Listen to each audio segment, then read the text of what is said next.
Nicolls, can you take questions?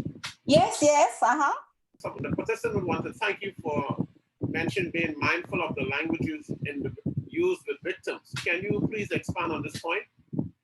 Okay. Sometimes, in fact, I have a slide with that, but I left it off. I was hoping that would come up.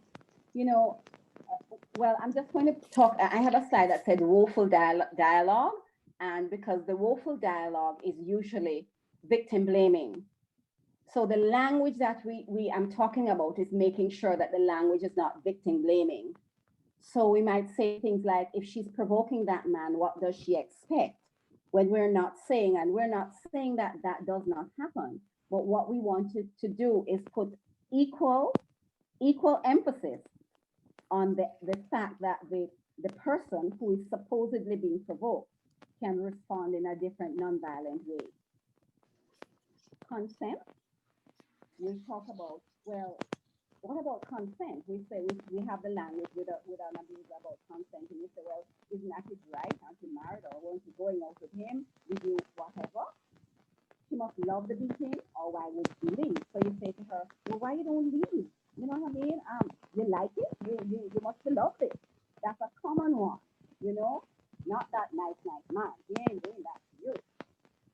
If you are wearing that, what do you expect? So when I talk about that, I mean, we make sure that the things that we're saying are not victimizing the victim even more or victim blaming.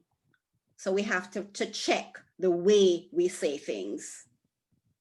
Nobody loves the abuse. As I said before, that's really important.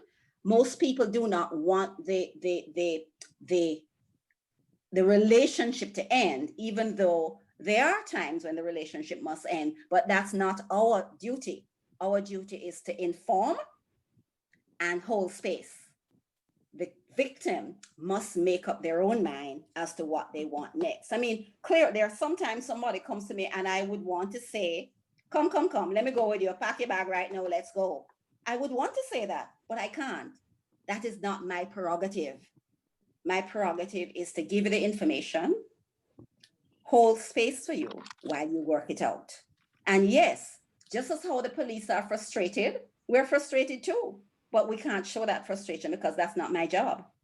So a client will come and 6 months later she comes back, and I know because she came back, she went back into the relay. She said, Ms. Nicolls, you think I stupid, eh? I said, no.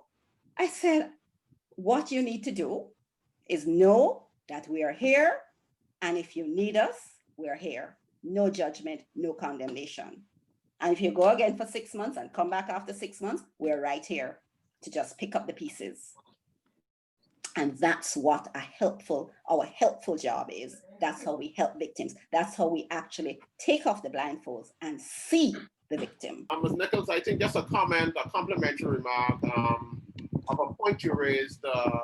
Excellent reminder that the abuser often grooms not only the victims, but those looking on, because I think everybody just thinks it's just the victim, but you said those. Yeah. Yes. Yeah. We all get sucked into that web of deceit. And so we have to be very conscious about that. Are there any other questions? Any concerns? Could I just, Cleo, just say, Mrs. Christie, just say that we do recognize that in the Family Islands, it's difficult because number one, a lot of times they're closed communities and people don't want to speak because it's just such a tight, closed community. Yes. And there are not a lot of counselors available to the Family Islands, but they can always call our hotline. You know, our hotline is available. And I think the social services also has a hotline. And so people will feel that if they talk to somebody on the island, there's no confidentiality, and it happens sometimes. We've had many incidents like that, but the hotline is available, and so we can always talk things through remotely. Well, we did remotely. Now we are doing remotely, so that's available. But we understand that there is an issue around that in islands, in some of our islands. Yes.